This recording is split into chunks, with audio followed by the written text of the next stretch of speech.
श्री सद्गुरु महाराज की जय।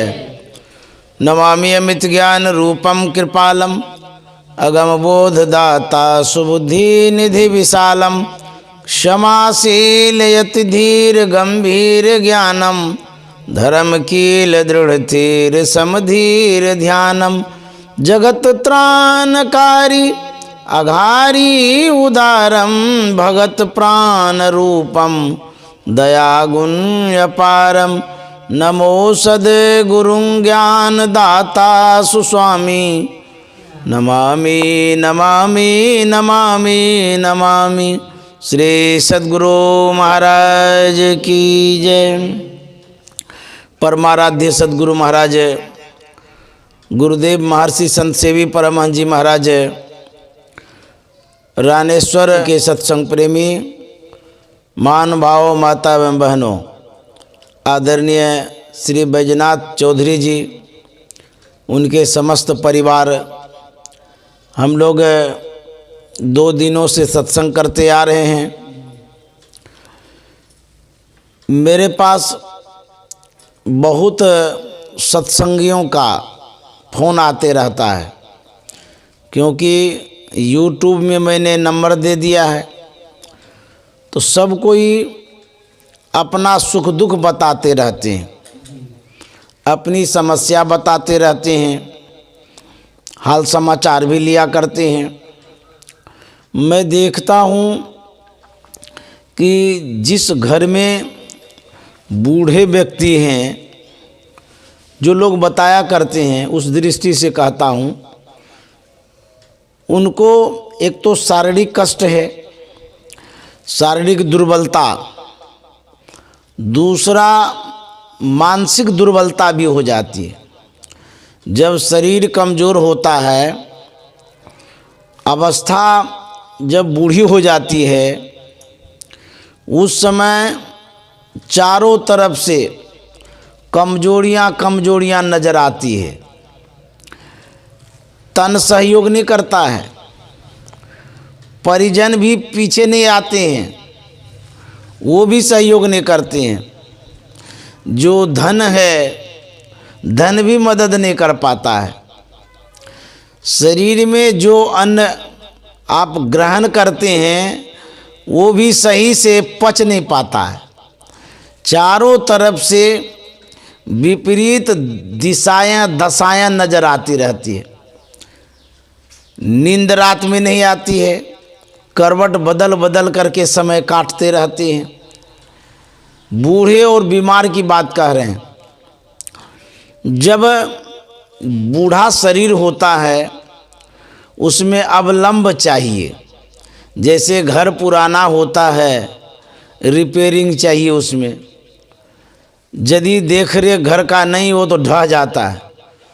उसी तरह से बूढ़े अवस्था में सही से देख रेख यदि नहीं हो तो जल्दी संसार से चले जाते हैं।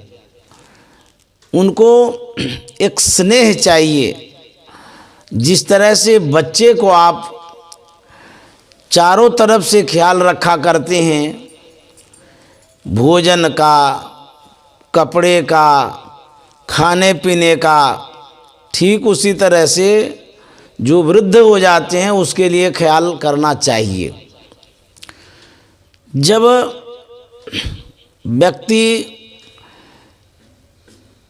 पुत्र को प्राप्त करता है या पुत्री को प्राप्त करता है, बड़े शौक से उसे पढ़ाता है, लिखाता है, आधा पेट खा के पढ़ाता है, नमक रोटी खा के पढ़ाता है, नाक कान नथिया बाली बेच के पढ़ाता है, गले का हार बेच देता है, शौक से पढ़ाता है। भले उसे सही से कपड़ा पहनने को न मिले, लेकिन शौक से अपने बेटे को, बेटियों को स्कूली ड्रेस देता है कि नहीं, हमारा बच्चा बढ़िया से पहनेगा, ओढ़ेगा, देखने में सुंदर लगेगा।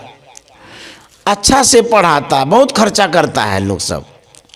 यदि अपने पास नहीं होता है तो कर्ज ले लेता है, लोन ले लेता है, मांगता है। बहुत आदमी तो भीख मांग के पढ़ाता है। पेट भरने के लिए तो लोग भीख मांगते ही मांगते हैं। जिसको नहीं पूरा होता है तो भीख मांग के पेट भरता है। लेकिन कोई कोई ऐसे भी व्यक्ति होते हैं, बच्चे को पढ़ाने के लिए भी भीख मांगने लग जाता है।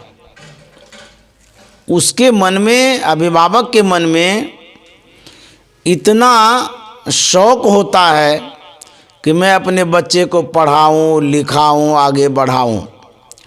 जब बच्चा पढ़ लिख लेता है, जॉब करने लग जाता है, जब जॉब करता है, पैसा जमा करने लग जाता है, उसके बाद विवाह हो जाती है, विवाह कर लेता है। तो विवाह जब करता है तो पढ़ी लिखी लड़की से करता है। स्वाभाविक है, जो पढ़े लिखे हैं तो पढ़ी लिखी लड़की से करेंगे। जब पढ़ी लिखी लड़की से करते हैं तो पति पत्नी दोनों शहर में होते हैं।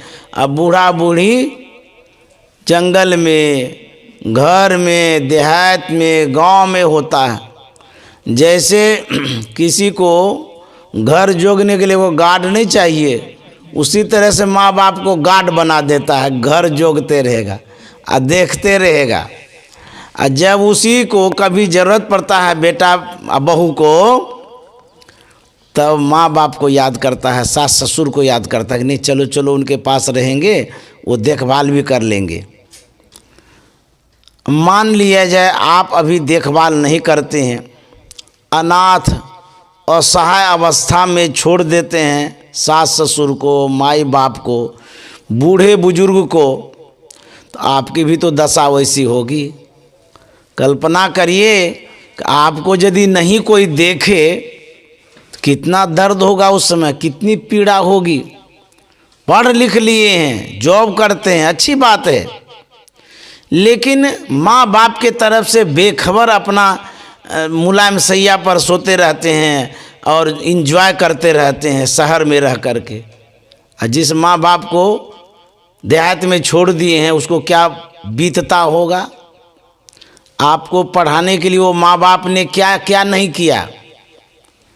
भीख मांगा, हाथ फैलाया, नमक रोटी खाया, दाल में पानी मिला मिला करके जिया, ऐसा खाया। हाँ कि 2 पैसा बचेगा तो फीस में दे देंगे। तो जब आपको पढ़ाया लिखाया तो आपका क्या धर्म बनता है कि माँ बाप को ऐसे ही छोड़ दें वीरान जगह में, जंगलों में। हमारी जो संस्कृति है उसकी सीख है। हम कृषि प्रधान देश में जरूर रहते हैं, लेकिन इस देश को ऋषि प्रधान देश कहा जाता है। ऋषि मुनि की सीख हमें मिलती रहती है, सिखाया जाता है अपने माँ बाप की देखभाल करिए। जैसे गुरु महाराज कहा करते थे कि लोग बूढ़े बैल को बेच देता है, तो गुरु महाराज कहते थे यदि मान लीजिए आपका बूढ़ी माँ हो, बूढ़ा पिता हो, तो उसको क्या बेच दीजिएगा? उसको तो रखबे न करिएगा, देखभाल करते हैं। उसी तरह बैल को, गाय को बेचना नहीं चाहिए, पोसना चाहिए, पालना चाहिए। तो माँ बाप का भी देखभाल करना चाहिए। कौन उसके सहायक होंगे, कौन देखने वाले होंगे? आज जिस माँ बाप के कारण हम खड़े हुए हैं, पले हैं, बढ़े हैं, कितना परिश्रम किया है उस माँ ने, उस पिता ने। माँ के गोद में पैखाना कर देते थे, वो भी सहती थी। पेशाब कर देते थे, वो भी सह लेते थे। और जो भी आप कष्ट देते थे बच्चे में, सब माँ सहती थी। यदि वो माँ बूढ़ी हो गई, उसको वीरान जगह में छोड़ देंगे तो पाप नहीं लगेगा? आप भी तो माँ बनेंगे, पिता बनेंगे। यदि आपको उसी तरह से आपका पुत्र छोड़ देगा तो थोड़ा आप सोचिए, रो रो के मरेंगे कि नहीं मरेंगे? बिलक बिलक के मरेंगे कि नहीं मरेंगे? बेसहारा जीवन कैसा होता है। बूढ़े में लाठी का सहारा होता है, अर्थात जो उसके परिजन है, परिवार वाले हैं, उनका सहारा होता है। मानता हूँ कि बूढ़े लोग बहुत बोल पाते हैं, क्योंकि उनको कुछ याद नहीं रहता है क्या बोल रहे हैं नहीं बोल रहे हैं, कुछ भी याद नहीं रहता है, ऐसे बूढ़े हैं। तो मान लिया जाए 2 शब्द बोल ही दिए तो उसको आप उपेक्षित न कर दें, अपमानित न कर दें। इस तरह से यदि आप उसको छोड़ देते हैं बिलखने के लिए, रोने के लिए, छटपटाने के लिए, आपके अंदर में तो मानवता कहाँ रही? क्या आपने सीखा है? क्या ज्ञान प्राप्त किया है आपने? यही संस्कृति है कि माँ बाप को छोड़ दें? नहीं नहीं, जिस तरह से हम परोपकार करते हैं दूसरे को पैसा दे करके, अपने माँ बाप की देख रेख करके भी परोपकार कर लीजिए।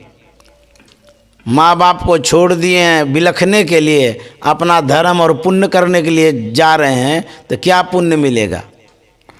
जो माँ बाप होता है वो बेटे पर, बहू पर, परिवार पर आश्रित होता है, उसको तो वही सहारा है।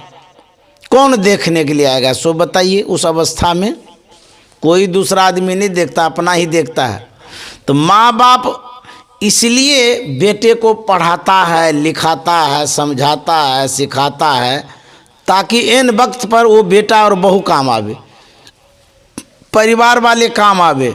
और अपने बेटा पढ़ लिख करके जॉब करने लगे, होशियार बन गए, माँ बाप को इग्नोर कर दिए, भटकने के लिए छोड़ दिए, तो क्या आपने पढ़ा? क्यों पढ़ाया गया आपको?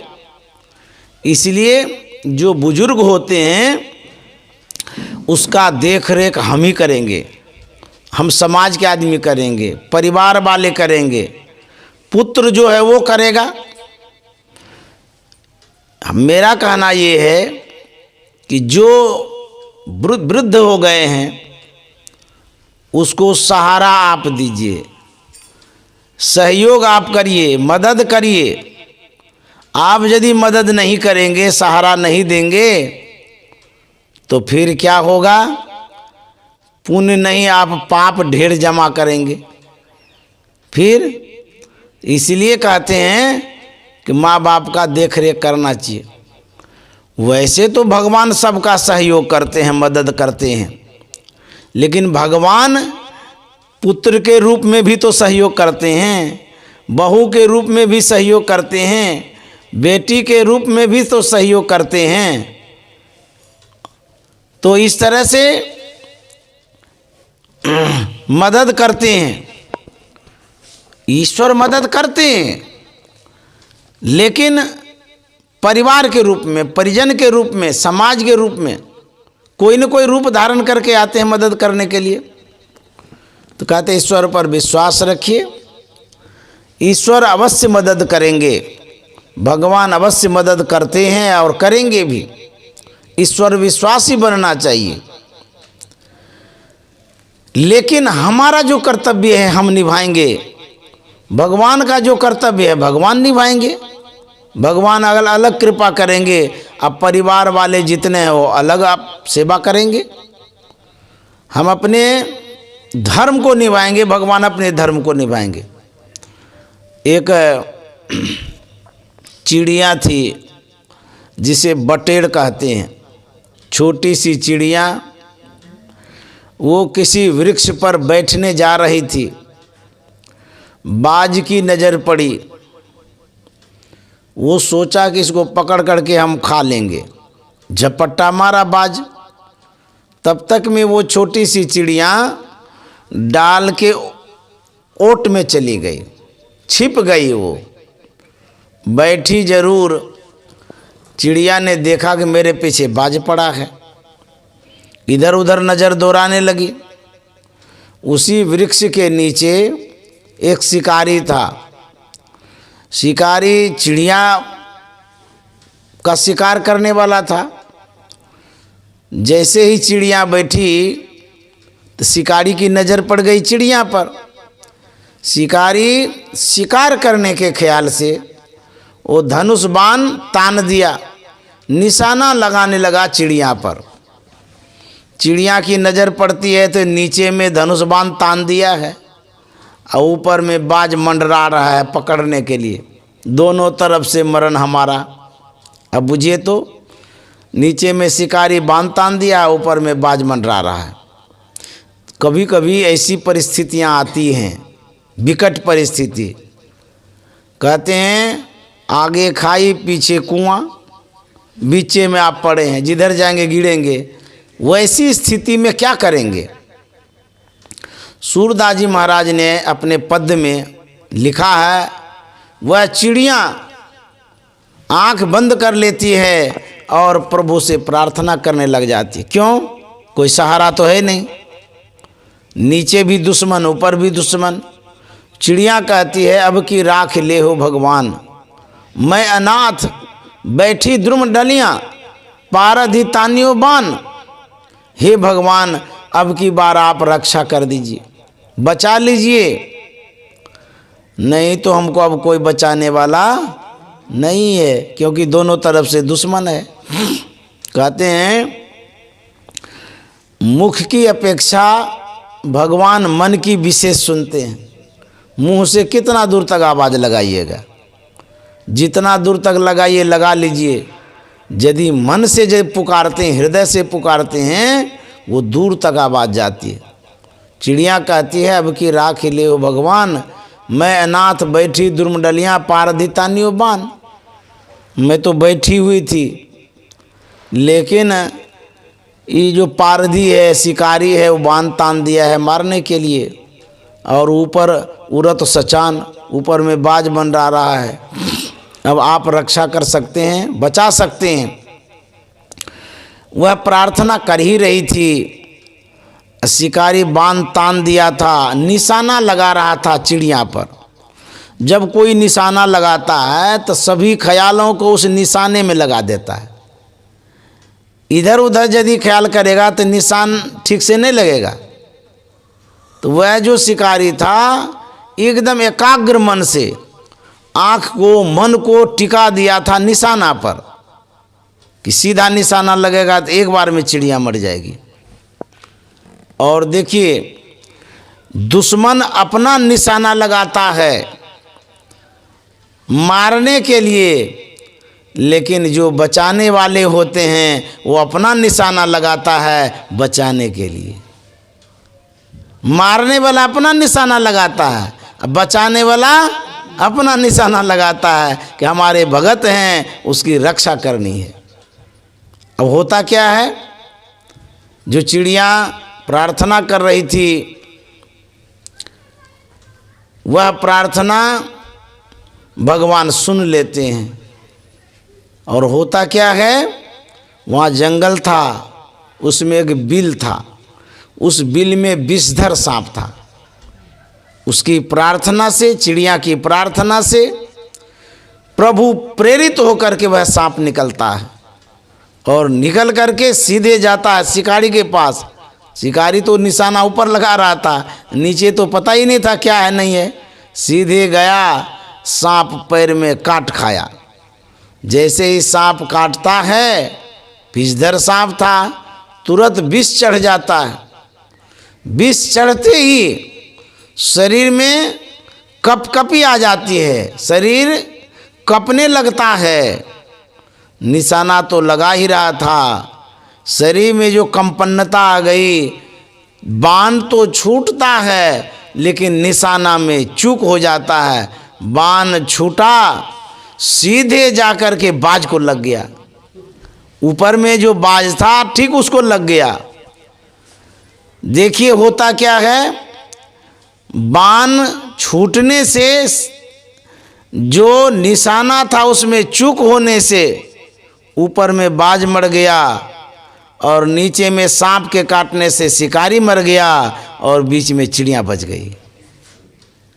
अब देखिए रक्षा करते हैं ना भगवान, भगवान रक्षा करते हैं। बूढ़े की करते हैं, बच्चे की करते हैं, प्राणी की करते हैं, चिड़िया की करते हैं, चींटी की करते हैं, सबकी रक्षा करते हैं। सबकी रक्षा करते हैं, सबके सहायक परमात्मा हैं। जरूर वो रक्षा करने वाले हैं।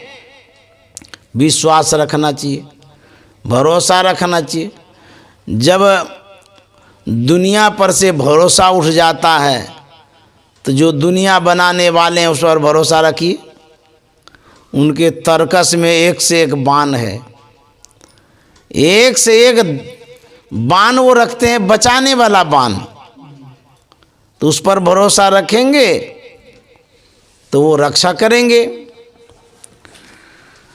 भरोसा है मुझे तेरा, तू ही मेरा सहायक है। भरोसा है मुझे तेरा, तू ही मेरा सहायक है।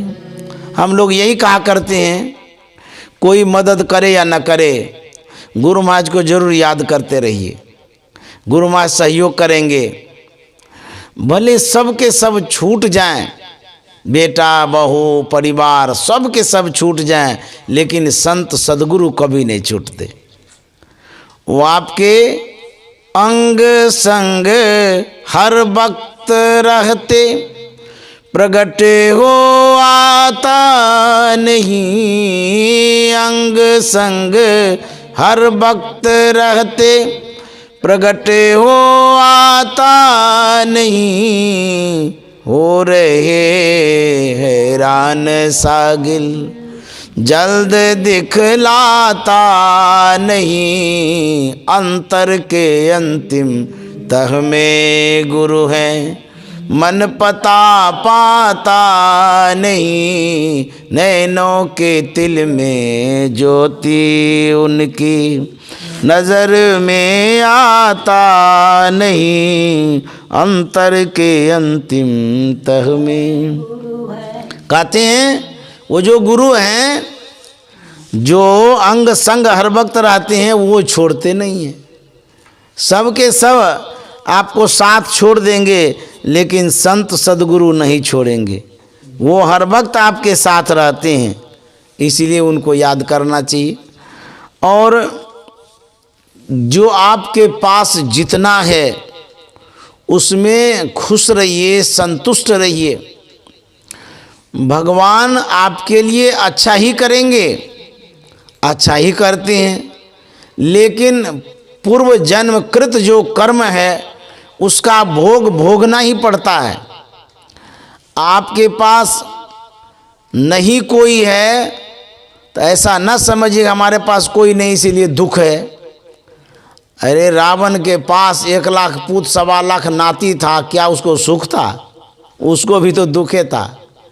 कहाँ सुख से रह सका उतना पुत्र वाला नाती वाला? वो भी तो दुख में ही जीवन बिताया सब दिन। तो जो कर्म है उस कर्म का भोग भी भोगना पड़ता है। सब कुछ आपके पास उपलब्ध है, घर है सुंदर, परिवार बहुत है, पैसा भी बहुत है, तब भी आपको पीड़ा होती, दुख होता है। क्यों? इसलिए कि आपका जो पिछले जन्म का अशुभ कर्म हो गया है, उस कारण से आपको दुख भोगना पड़ता है। कर्म गति टारे सुनाही टड़ी, टड़ी टारे सुनाही टड़ी। कर्म गति टारे सुनाही टड़ी। कहते हैं कर्म की जो गति है वो टलती नहीं है, उसको भोगना पड़ता है। जो कर्म आपने किया है उसको तो भोगना ही पड़ेगा। तो कर्म भोगने के लिए आपको तैयार रहना होगा, लेकिन उस कर्म में सहयोग संत सद्गुरु करते हैं। आप जो भोग नहीं पाते हैं, यदि आप संत सद्गुरु को मानते हैं तो वो मदद करते हैं, आपको हेल्प करते हैं। क्योंकि व्यक्ति कष्ट में घबरा जाता है, दुख में बिलखने लगता है, उसको असहनीय पीड़ा होती है। तो यह जो जीवन है, यह जीवन कैसा है? कहता शरीरम व्याधि मंदिरम, रोगों का घर है। इसमें रोग ही रोग होता है। और तंधर सुखिया काहू न देखा, जो देखा सो दुखिया हो। सबको कष्ट होता है और उसको सहना पड़ता है, हिम्मत रखना पड़ता है। जब हिम्मत रखेंगे तब जाकर के सद्गुरु की कृपा होगी और वो जो आपको सहयोग करेंगे, हेल्प करेंगे, मदद करेंगे। क्योंकि यह जो समय है, समय भी बदलता है। सूरदास जी महाराज कहते हैं, सब दिन होत न एक समान, सब दिन होत न एक समान। एक दिन राजा हरिश्चंद्र गृह, संपत्ति मेरु समान। एक दिन राजा हरिश्चंद्र गृह, संपत्ति मेरु समान। एक दिन जाए स्वपच गृह सेवत, एक दिन जाए स्वपच गृह सेवत। अंबर हरत मसान, सब दिन होत न एक समान। यदि सुख है एक समान नहीं रहेगा, यदि दुख है तो यह भी एक समान नहीं रहेगा, बदलेगा। हरिश्चंद्र राजा था, लेकिन समय का ऐसा चक्कर चला, श्मशान घाट में नौकरी करने लगा। कभी भी गुरूर गुमान नहीं करना चाहिए कि हम ऐसे ही रहेंगे, हमारे पास जो संपत्ति है वो कभी नहीं घटेगी, हमसे बढ़कर के कोई नहीं है, किसी का गुमान नहीं रहा है, न रहेगा। जिस स्थिति में हैं परिवर्तन होगा, बदलाव आएगा। सब दिन एक जैसा समय किसी का न रहा है न रहेगा। तो जो हम लोगों के पास समय है, उसी समय में सत्संग और भजन भी कर लेना चाहिए। आप सोचेंगे कि हमारे पास अनुकूल समय आएगा, तो अनुकूल समय ढूंढते ढूंढते आप ही चले जाएंगे। अनुकूल एवं न करेगा समय, न सत्संग होगा न भजन होगा। जिस स्थिति में है, जैसे हैं वैसे ही आप शुभ कर्म करना चाहते हैं तो कर लीजिए, भजन करना चाहते हैं तो कर लीजिए, सत्संग करना चाहते हैं तो कर लीजिए। कहेंगे कि हमको बहुत दुख है, सुख ढूंढते ढूंढते आप संसार से चले जाएंगे, सुख मिलेगा ही नहीं। तो जो शुभ कर्म करना चाहिए वो भी तो नहीं हो पाया आपसे।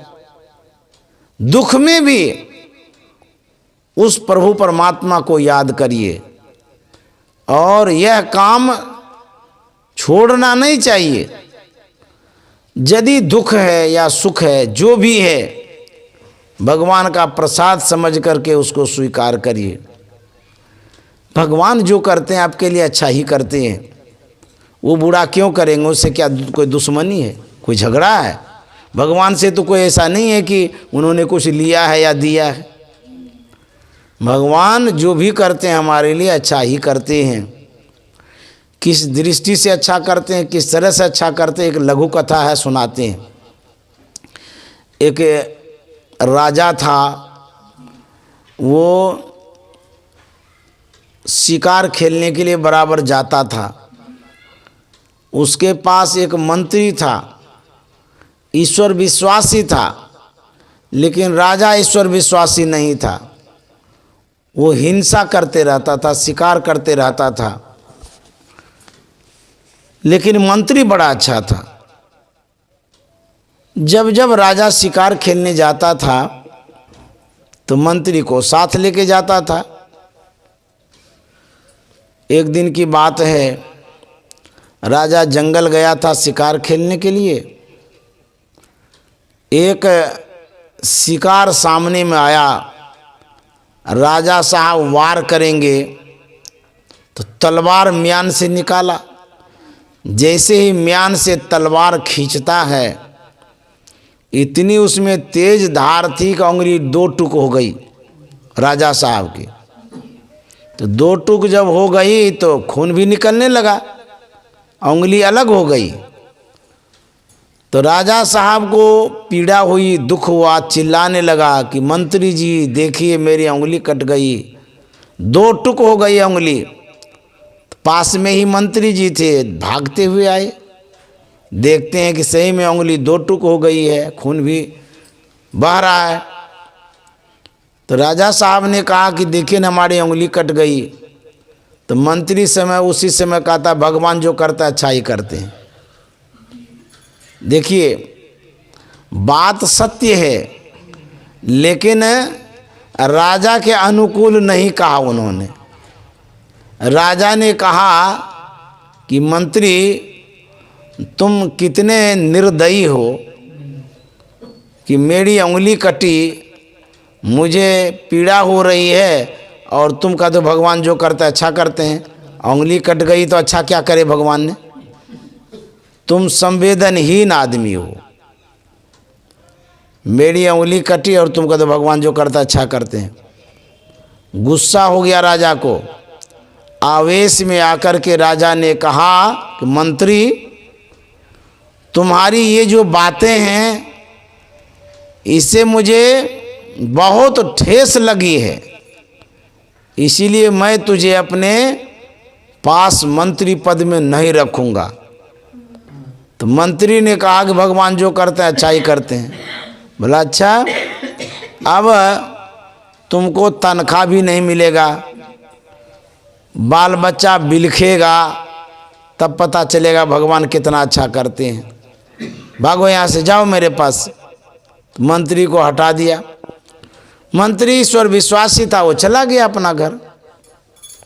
राजा साहब घर आए, कुछ दिन में घाव तो ठीक हो गया, उंगली जो कटी थी वो तो जुटी नहीं, अंग भंग रह गया।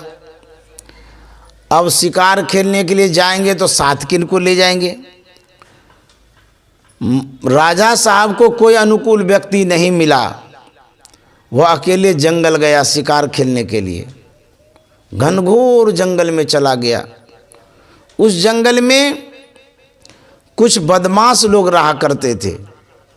वहाँ एक मंदिर भी था, वहाँ देवी की मंदिर था। वह बदमाश लोग मनौती कर रखा था कि यदि मेरी मन की कामना पूरी होगी तो मैं एक सुंदर सा नर बलि दूंगा।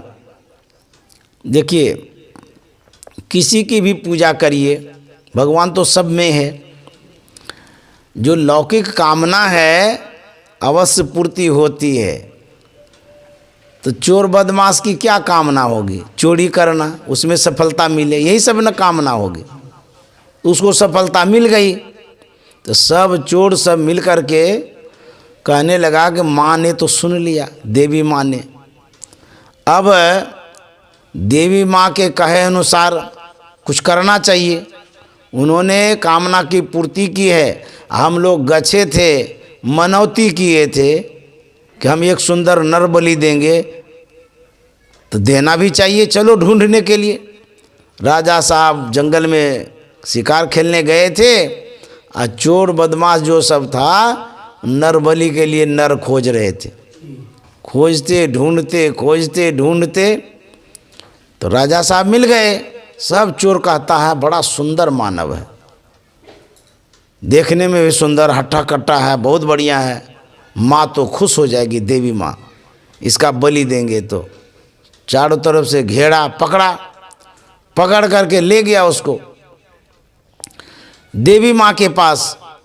वहाँ पर पूजा पाठ किया गया, जल्लाद को उपस्थित किया गया। आदेश देता है कि माँ के सामने इस नर का बलि दो, कत्ल करो। वह जल्लाद जो हथियारदार था, धारदार था, उसको उठाता है, हाथ ऊपर करता है गर्दन काटने के लिए। जैसे ही हाथ ऊपर किया जल्लाद गर्दन काटने के लिए, तब तक में किसी व्यक्ति की नज़र पड़ गई राजा साहब की कटी हुई उंगली पर। उसी समय व्यक्ति ने कहा ठहरो, अभी वार मत करना, रुक जाओ। हाथ ऊपरे में रुक गया जल्लाद का। तो बोले अभी तो आप लोग कहे काटने के लिए, फिर कहता ठहरो क्या हो गया। तो उस व्यक्ति ने कहा कि हम लोग माँ को यही गछे थे, स्वस्थ सुंदर नर बलि देंगे। ये तो अंग भंग है, अंग भंग देवी को नहीं चढ़ाया जाता है, इसीलिए इसका बलि नहीं होगा, दूसरे नर का बलि होगा, इसको छोड़ दो। यदि अंग भंग का बलि देते हैं तो माँ रुष्ट हो जाएगी, अरे अनभल हो जाएगा, हम लोगों को अनिष्ट हो जाएगा जीवन में। फिर उसको राजा को छोड़ा, राजा जो वहाँ से भागा, हे भगवान हमारे मंत्री ने जो कहा था अच्छा ही कहा था, कि भगवान जो करते हैं अच्छा ही करते हैं। बाप रे बाप, मैंने बड़ा अपराध कर दिया मंत्री को भगा करके। आज यदि मेरी उंगली कटी हुई नहीं रहती तो गर्दन कट जाती। तो मंत्री ने तो अच्छा ही कहा कि भगवान जो करते हैं अच्छा ही करते हैं, लेकिन मैंने आवेश में आकर के आदेश दे दिया, मंत्री को भगा दिया अपने पास से। राज दरबार में पहुंचा, उसके बाद वो सिपाही को आदेश करता है कि वो जो मंत्री है उसको बुलाओ। वो बड़े अच्छे मंत्री हैं, उन्होंने जो कहा था अच्छा ही कहा था, लेकिन मेरी समझ में बात नहीं आई, मैंने उनके लिए बड़ा बुरा कर दिया भगा करके। तो सिपाही गया, उसके बाद मंत्री से कहा कि आपको राजा साहब बुला रहे हैं। तो मंत्री जी आ गए, बोले कि राजन क्या बात है, क्यों आपने याद किया हमें तो आप हटा ही दिए थे, फिर बुला लिए।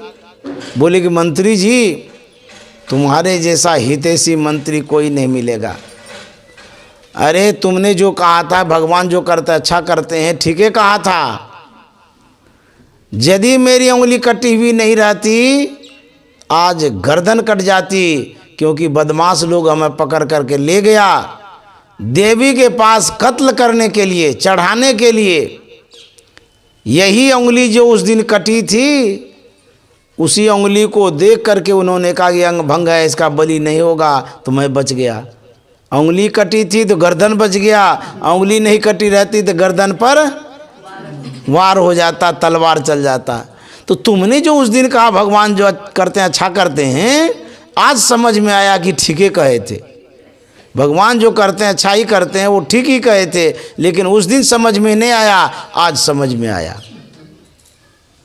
तो राजा ने कहा कि मंत्री जी आप बहुत अच्छे हैं, हमारे लिए तो भगवान ने अच्छा ही किया, लेकिन आपको मैंने जो हटा दिया ये भगवान ने आपके लिए अच्छा नहीं किया। आपका बाल बच्चा भूखा प्यासा कैसे रहा पता नहीं, तनख्वाह भी नहीं दिए कितने दिनों से।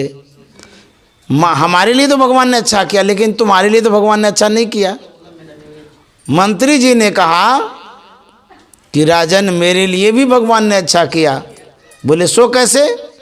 बोले कि जब जब आप शिकार खेलने के लिए जाते थे तब तब आप हमको साथ ले जाते थे। यदि उस दिन हम भी साथ में रहते, आपकी तो उंगली कटी हुई थी, आपकी तो गर्दन बच जाती, लेकिन हमको पकड़ करके गर्दन पर छुरा चला देता, हम ही चले जाते संसार से। तो भगवान ने अच्छा किया, आपकी उंगली कट गई, और भगवान ने ये अच्छा किया कि हमको आपसे दूर कर दिया। आपको भी बचा लिया भगवान ने और हमको भी बचा लिया भगवान ने, तो दोनों के लिए तो भगवान ने अच्छा किया। मंत्री ने कहा हाँ ठीक है कहते हो जी, मेरे साथ तो तुम जाता ही था, और उसको नरबली चाहिए। हमारी तो उंगली कटी हुई थी, हमको तो छोड़ दिए, लेकिन तुम्हारी तो उंगली कटी नहीं थी, अंग भंग तुम तो था नहीं, तुमको पकड़ करके बलि दे ही देता। इसलिए जो भगवान करते हैं अच्छा ही करते हैं। तू भी बच गया, मैं भी बच गया। राजा साहब इतना खुश हुआ, खजांची से कहता है कि ढेर सारा इसको पहले इनाम दो। उसके बाद बोला कि जितने दिनों तक ये बैठा रहा उतने दिनों तक इनको जोड़ करके तनख्वाह दो। एक तो बैठा हुआ रहा उसका तनख्वाह दे दिया, दूसरा खुशी से ढेर सारा इनाम दिया।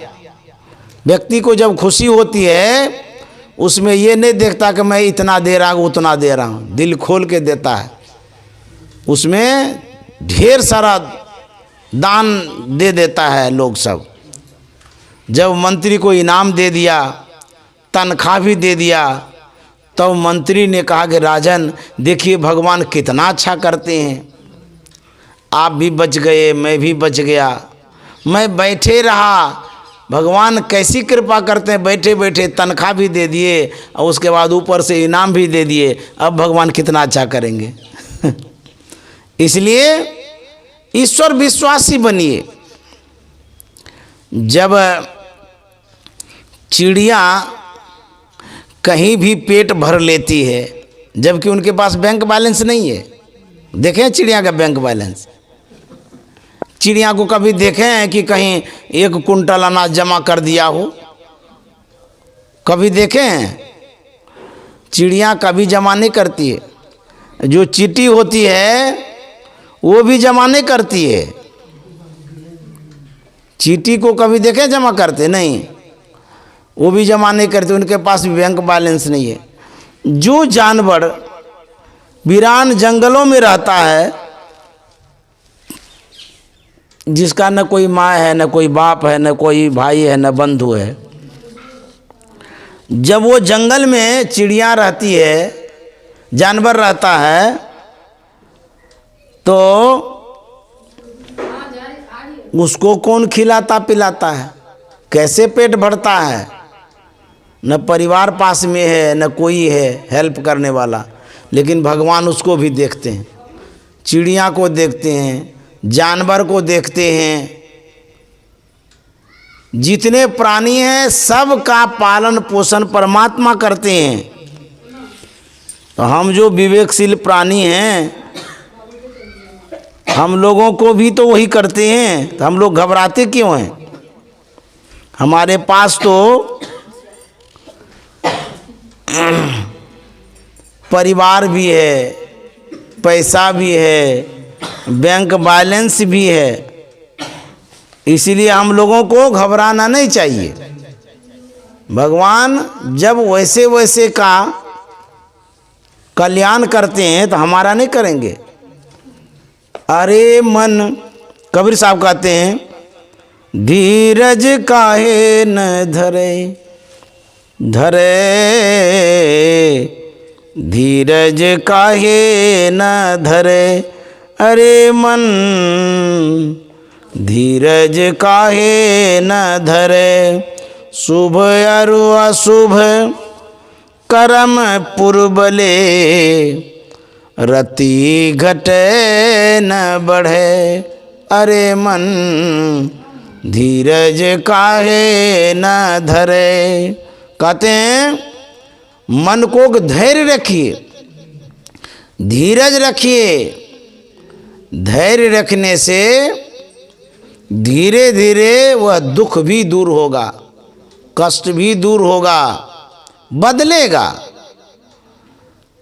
जो शुभ और अशुभ कर्म है उसको भोगना ही पड़ता है। पिछले जन्म में जो अशुभ कर्म हुआ है उसका दुख भोगना पड़ता है, पिछले जन्म में जो शुभ कर्म हो गया उसका सुख भोगना पड़ता है। इस सुख दुख भोगना पड़ता है। होनहार होवे पुनि सोई, चिंता काहे करे, अरे मन चिंता काहे करे।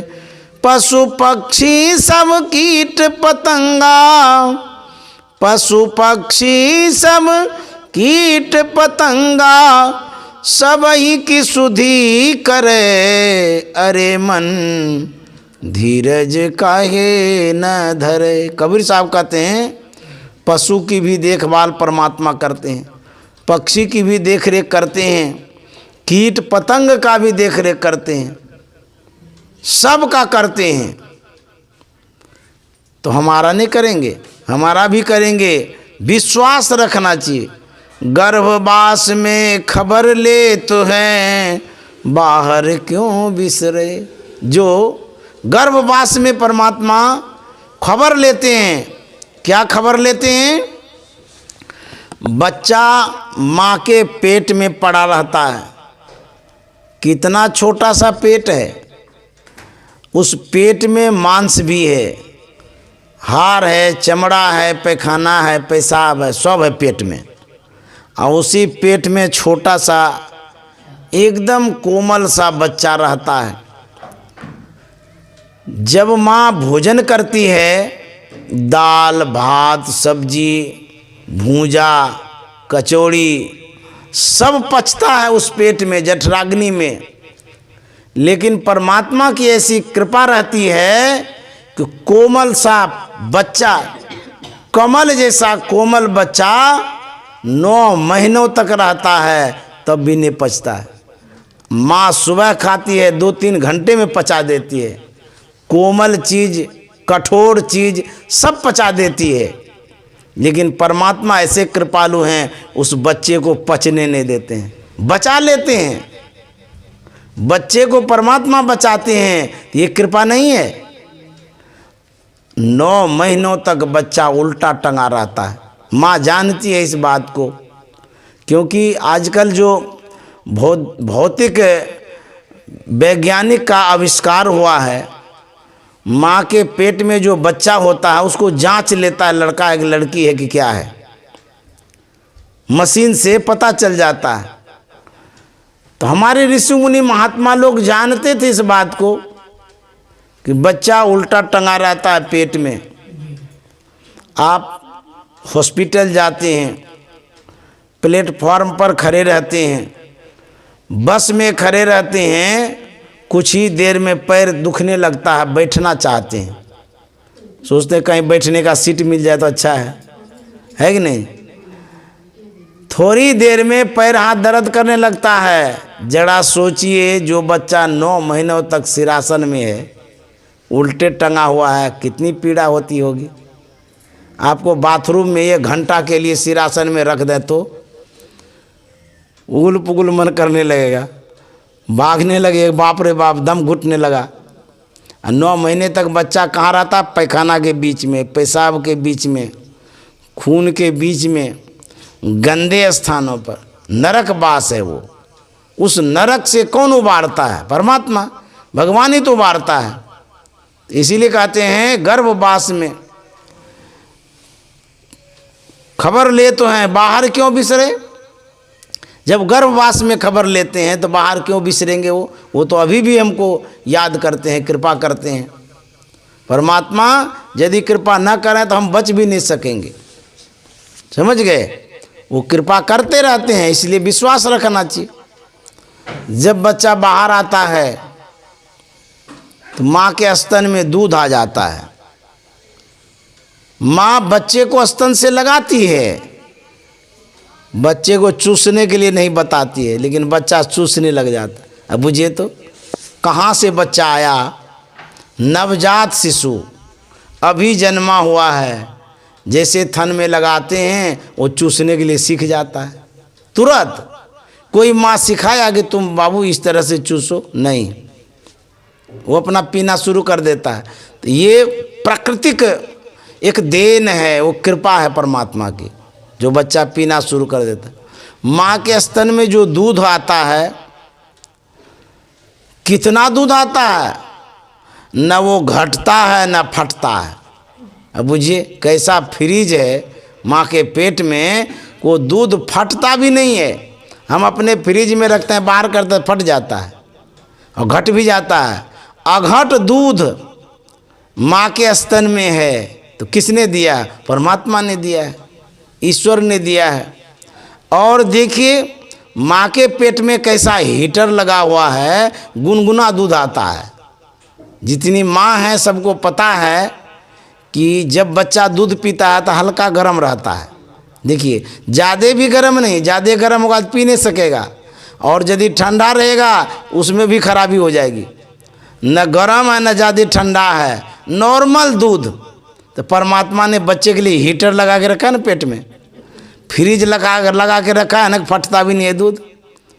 जब बच्चा बड़ा होता है, देखिए अन्न फल फूल मेवा मिष्ठान कितना है भांति की, कितना चीज़ है हमारे लिए। परमात्मा ने बहुत कुछ दे के रखा है। इसीलिए कहते हैं उस पर विश्वास रखना चाहिए। मात पिता सुत संपत्ति दारा, मोह के ज्वाल जरे। मन तो हंसन से साहिब तज, भटकत काई फिरे। अरे मन धीरज काहे न धरे, अरे मन धीरज काहे न धरे। कहते हैं सतगुरु छार और को ध्यावे, कारज एक न सरे। कबीर साहब कहते हैं मन तू हंसन से साहिब तजी, तू तो हंस है, परमहंस का बच्चा है, साहब का बच्चा है, और तू उसको छोड़ करके काहे भटकता है, क्यों भटकते रहते हो, घूमते रहते हो। कहते हैं सदगुरु छार और को ध्यावे, संत सदगुरु को छोड़ करके जिस किसी पर तुम ध्यान लगाते हो एक को काम नहीं बनेगा। कबीर साहब कहते हैं कारज एक न सरे, एक भी काम नहीं बनेगा। साधुन सेवा कर मन मेरे, कोटिन व्याधि हरे। कबीर साहब कहते हैं अरे मन तुम साधु की सेवा करो, यदि साधु की सेवा करोगे कहते करोड़ों जो व्याधि है, दुख है, वो हरण हो जाएगा, दूर हो जाएगा, कट जाएगा, हट जाएगा, दुख का बादल छट जाएगा। कहते हैं साधुन सेवा कर मन मेरे, कोटिन व्याधि हरे। कहत कबीर सुनो भाई साधो, कहत कबीर सुनो भाई साधो, सहज में जीव तरे। अरे मन धीरज काहे न धरे, अरे मन धीरज काहे न धरे। कबीर साहब कहते हैं कि साधु की सेवा करिए। जो साधु की सेवा करते हैं कहते हैं सब दुख दूर हो जाता है, और साधु की सेवा करने से कहते हैं सहजे में जीव तरे, आवागमन से छूट जाएंगे, भवसागर से छूट जाएंगे। इसलिए कहते हैं धीरज रखिए, धीरज धर्म मित्र अरु नारी, आपद काल परिखें चारी। भगवान बुद्ध और आनंद भ्रमण कर रहे थे, घूम रहे थे कहीं। भगवान बुद्ध को प्यास लग गई। आनंद से भगवान बुद्ध ने कहा कि आनंद पास में कहीं पानी हो तो लाओ।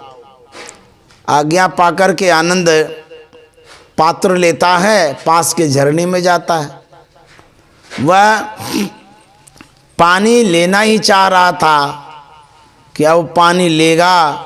संजोग से उसी समय एक बैलगाड़ी वाला आया, उस झरने में बैलगाड़ी घुसा दिया, इस पार से उस पार चला गया।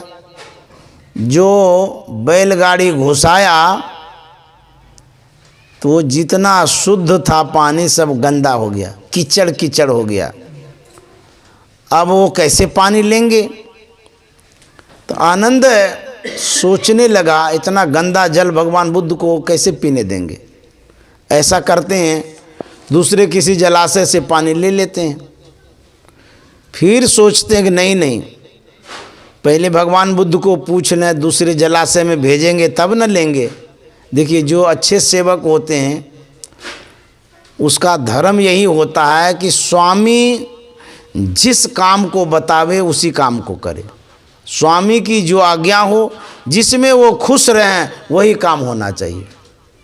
तो आनंद पहुंचता है भगवान बुद्ध के पास, कहता भंते जिस झरने से मैं जल लेने के लिए गया था उसमें बैलगाड़ी वाला आया, बैलगाड़ी को घुसाया, पानी ले नहीं पाया और वो जल गंदा हो गया। यदि आपकी आज्ञा हो तो दूसरे जलाशय से ले आऊं। भगवान बुद्ध ने कहा कि नहीं नहीं, उसी झरने में जाओ। अभी देखिए दूसरे झरने से ले आते तो भगवान बुद्ध कहते दूसरे झरने से क्यों लाया? तो अच्छे सेवक की यही पहचान है। फिर भगवान आनंद उस झरने में जाता है जल लेने के लिए। तब तक में जल शुद्ध नहीं हो पाया था, देखता कि अभी भी गंदला है। फिर सोचा कि कैसे लेंगे। फिर गए पूछने के लिए, बोले कि बनते अभी भी वह अशुद्ध है, अपेय जल है, आज्ञा हो तो दूसरे झरने से ले आऊं। बोले नहीं नहीं, फिर उसी में जाओ। फिर उसी में गए, फिर भी शुद्ध नहीं हो पाया था। फिर आया लौट के, एक बार उस गंदे जल में भेजा गया। धीरे धीरे धीरे वह शांत और शुद्ध हो गया। तो जब शुद्ध हो गया, पीने योग्य हो गया, तब पात्र में भरा, उसके बाद लेकर के चला, भगवान बुद्ध को दिया। भगवान बुद्ध जलपान किए। उसके बाद भगवान बुद्ध कहते हैं कि आनंद, जिस तरह से उस झरने का जल बैलगाड़ी के गुजरने से अपेय अशुद्ध हो गया, ठीक उसी तरह से हमारे अंदर में जो विकार रूपी बैलगाड़ी है वो तो चलते रहता है। वो तो अंदर में विकार रूपी बैलगाड़ी चलते रहता है, मन तो अशुद्ध होते रहता है। इसका मतलब ये नहीं कि हम पलायन कर जाएं, भाग जाएं। नहीं, भगवान बुद्ध ने कहा कि जैसे धैर्य के साथ तुम जाते रहा जल लाने के लिए, एक समय आया जल शुद्ध हुआ ना, पीने योग्य हुआ ना, उसी तरह से हमारे अंदर में जो विकार रूपी बैलगाड़ी चलते रहता है, ये भी धीरे धीरे एक दिन शांत होगा, शुद्ध होगा। इसीलिए धैर्य रखो। भगवान बुद्ध ने कहा था धैर्य रखो, धीरज रखो। धैर्य रखोगे तब जाकर के आपका काम बनेगा, और धैर्य नहीं रखोगे सब काम बिगड़ जाएगा। इसलिए कहते हैं धीरज रखिए, धैर्य रखिए किसी भी कार्य में। एक महात्मा सत्संग कर रहा था, वह जहाँ सत्संग कर रहा था बड़ी भीड़ थी। पास में एक बूढ़ी रहती थी। वह बूढ़ी भीड़ को देख करके आती है। उसके मन में होता है कि हम भी देखें तो यहाँ होता क्या है। वह जाती है देखने के लिए, देखते हैं बड़ी भीड़ है। भीड़ को चीर कर करके वह उस बीच में घुस जाती है जहाँ सत्संग हो रहा था। जहाँ महात्मा बैठे थे मंच पर, उसी के करीब चले गए और वहीं पर वो बैठ जाती है। बैठ गई और सुनने लगी प्रवचन को। तो महात्मा जी जो प्रवचन कर रहे थे, तो महात्मा जी की ओर देख करके वो रोने लगी। तो महात्मा के मन में हुआ कि बड़े श्रद्धावान हैं, बड़े अच्छे सत्संग प्रेमी हैं, क्योंकि जैसे ही हम प्रवचन शुरू किए कि ये बूढ़ी रोने लगी, तो महात्मा के मन में वो बड़ा संस्कारी भी है, अच्छी सूझबूझ रखती है। सत्संग में आते ही सत्संग के बातों को सुन करके रोने लगी। धारा प्रवाह प्रवचन हो रहा है, वो धारा प्रवाह रोती जा रही है। महात्मा सोचते हैं कि अच्छा सत्संग जब समाप्त होगा तब पूछेंगे इनके मन में कौन सी बातें घर कर गई जो धारा प्रवाह रो रही है। होते होते सत्संग की समाप्ति हुई। उसके बाद उस सामने में तो बैठी थी। तो महात्मा ने बूढ़ी से पूछा, अच्छा ये बतलाइए, जब से आप हमारे सत्संग में आई, जिस समय से जैसे हम प्रवचन प्रारंभ किया आप रोना भी प्रारंभ कर दिए, आखिर आपके मन में कौन सी बातें घर कर गई, क्या बात समझ लिए, भावुक होकर के रोने लगी आप, भाव विभोर होकर के। बूढ़ी ने कहा कि महाराज मैं पढ़ी लिखी नहीं हूँ, आपने जो कुछ भी कहा मुझे एक भी बात समझ में नहीं आई। बोले राम राम राम राम। फिर रो क्यों रहे थे? बोले क्या कहेंगे, रो इसलिए रहे थे कि मेरे पास इतना बड़ा पाठा था, संजोग से कुछ दिन पहले ही वो मर गया, बेचते तो बहुत 1000 रुपया होता। क्या कहेंगे, उसी दुख में अभी हैं हम, उससे उबड़े ही नहीं हैं। हम आपके सत्संग में जो आए, आप जब प्रवचन किए ना तो आपकी दाढ़ी हिली, दाढ़ी जो हिली ना हमको पठवा वाला दाढ़ी याद आ गया। बोले राम राम राम राम, हमको देख करके तुम पठवा का दाढ़ी याद करती हो? बोले हाँ हमारे पठवा का ऐसे दाढ़ी थी। सफ़ेद सफ़ेद दाढ़ी। तो आपकी दाढ़ी जो देखे ना तो पटवा याद आ गया कि हमारे पटवा कैसे दाढ़ी थी। बोले राम राम, सबसे चौपट श्रोता आप ही हैं। हम तो सोचे सबसे अच्छे श्रोता है, हमारे दाढ़ी को देख करके आप पटवा को याद करते हैं। तो वही कहते हैं कि सत्संग में अपने ख्यालों को एकाग्रचित्त नहीं रखेंगे, आवश्यकता यदि नहीं समझेंगे तो फिर आपको कोई काम में नहीं आएगा ये चीज़। जिसको लगे कि कहीं हीरा बट रहा है तो उसको नींद आएगी, बोलिए तो। कहीं लगेगा कि 1 लाख रुपया दे रहा है, अरे यदि सपना में भी रहेगा तो उठ पुट के भाग के चला जाएगा, समझ गए।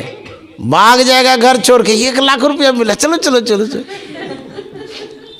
आधार कार्ड बनाता है तो कितनी भीड़ लगी रहती है। तब उसी तरह से सत्संग के महत्व को जब समझेंगे तो नींद नहीं आएगी, आलस नहीं आएगा, कान पसार के सुनेंगे, समझ गए। यदि आपको कोई मतलब नहीं रहेगा, कुछ भी समझ में नहीं आएगा तो कान पसारना तो दूर है, कान में ठेपी लगा के बैठेंगे कि ताकि एको को शब्द घुसे ही नहीं। समझ गए। तो सत्संग के महत्व को समझना पड़ेगा, जरूरी है ये। आप ऐसे फॉर्मेलिटी के लिए बैठेंगे तो कैसे होगा। कितना मेहनत के बाद तो महात्मा को बुलाए हैं, कितना फ़ोन किए, बात किए, समय निकाले, तब तो आए हैं। अब उसको यदि श्रोता लोग न सुने तो फिर आना और सत्संग कराना दोनों फीका पड़ जाएगा। तुलसी पुरविला पाप ते हरि चर्चा न सुहाय, जैसे ज्वर के ताप से भोजन की रुचि जाए। तुलसीदास जी महाराज कहते हैं जिसको ज्वर होता है, बुखार होता है, तो उसके स्वाद ग्रंथि बिगड़ जाते हैं। जो टेस्ट होता है ना भोजन का, स्वाद ग्रंथि होती है, जीभ का स्वाद बिगड़ जाता है। आपको अच्छे नहीं लगेगा कोई भी भोजन, सब फीका फीका लगेगा, बेकार जैसा लगेगा। क्यों? जो ताप है, संताप है, जो बुखार की गर्मी है, उसके कारण से लार स्वाद की ग्रंथियां बिगड़ जाती है, उसको अच्छा लगता ही नहीं है वो। ठीक उसी तरह से जो कुसंस्कारी है, जन्मों जन्म से अपकर्म अधर्म करते आ रहा है, सत्संग उसको उसी तरह से फीका लगता है जैसे बुखार चढ़ा हुआ आदमी को भोजन फीका लगता हो। यही बात समझ गए। एक महात्मा था, वो प्रवचन कर रहा था, एक श्रोता सामने में सो रहा था। तो जब सो रहा था तो गर्दन झुक गई। तो गर्दन जब झुकी तो महात्मा ने देखा कि सो रहा है। बोले अरे आप सो जाते हैं सत्संग? बोले नहीं नहीं नहीं नहीं, एकदम सब सुनते रहते हैं। और झूठो बोल रहा था। महात्मा ने कहा चाहिए तो सो गया था, कहता कि नहीं नहीं। फिर थोड़ी देर में फिर सो गया। महात्मा प्रवचन कर रहे, बीचे में कहता अरे आप सो गए? बोले नहीं नहीं नहीं नहीं, एकदम सब बात आपका सुनते हैं। महात्मा सोच रहे थे तो सोता जरूर है, लेकिन झूठो बोलता है, सब सुनते हैं। फिर एक बार महात्मा ने कहा अरे अरे सो गए? बोले नहीं नहीं नहीं, सब सुनते हैं, जगे हुए ही हैं। एक बार खूब सो गया था। महात्मा ने कहा आप जिंदा हैं? उन्होंने कहा नहीं नहीं नहीं नहीं नहीं, जिंदे ही नहीं, मर गए। तो वही कहते हैं कि सावधान सुनो धरु मन माही, सावधान होकर के सुनना चाहिए। एक मैंने कथा पढ़ी थी, हास्यात्मक कथा है, समझ गए। तो एक लड़का था, वो आम चुराने के लिए गाछ पर चढ़ा था। तो जो किसान था जिसका आम का गाछ था, वो जोगने के लिए गया, देखने के लिए गया। तो गाछ जब हिला ना, तो किसान को लगा कि कोई न कोई चोर है, तब ये तो गाछ हिल रहा है। जबकि हवा भी नहीं चल रही है। तो उस गाछ के पास गया, ऊपर जब देखा तो देखता है कि लड़का आम तोड़ रहा है। बोला अच्छा तुम आम तोड़ रहा है, अभी उतरो, तुमको पता लगाते हैं, अभी तुम्हारे बाप के पास ले जाएगा, वहीं पर तुम्हारी शिकायत भी करेंगे, पीटेंगे भी तुमको, उतरो अभी, ले चलते हैं तुम्हारे बाप के पास, तुमको तब बेइज्जती होगी ना, तब पता चलेगा। तो वो लड़का कहता है कि हमारे पिताजी घर में नहीं हैं। बोले कहाँ है तुम्हारे पिताजी? बोले कि हमारे पिताजी, हम इस गाछ पर आम तोड़ रहे हैं, पिताजी दूसरे गाछ पर आम चुरा रहा है। बोले राम राम, जैसा बाप वैसा बेटा। बोले अब कहाँ ले जाए इसको, बेटा भी चोरी करता है, बाप भी चोरी करता है। ये तो हास्यात्मक कथा है। संत महात्मा कहते हैं कि हम लोगों को सावधानी से सत्संग श्रवण करना चाहिए।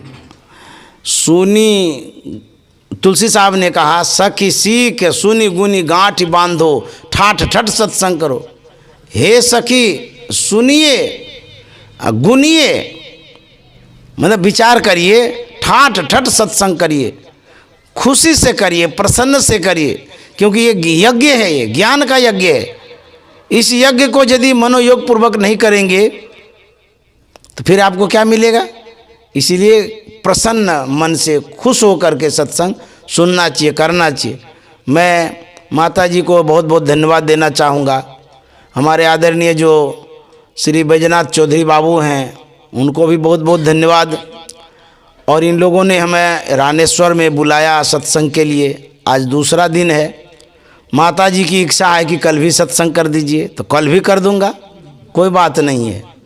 ठाठ ठठ सत्संग करो, करते ही रहेंगे, उसके बाद जाएंगे। तो कल भी सत्संग है, रात में भी सत्संग हम लोग करेंगे।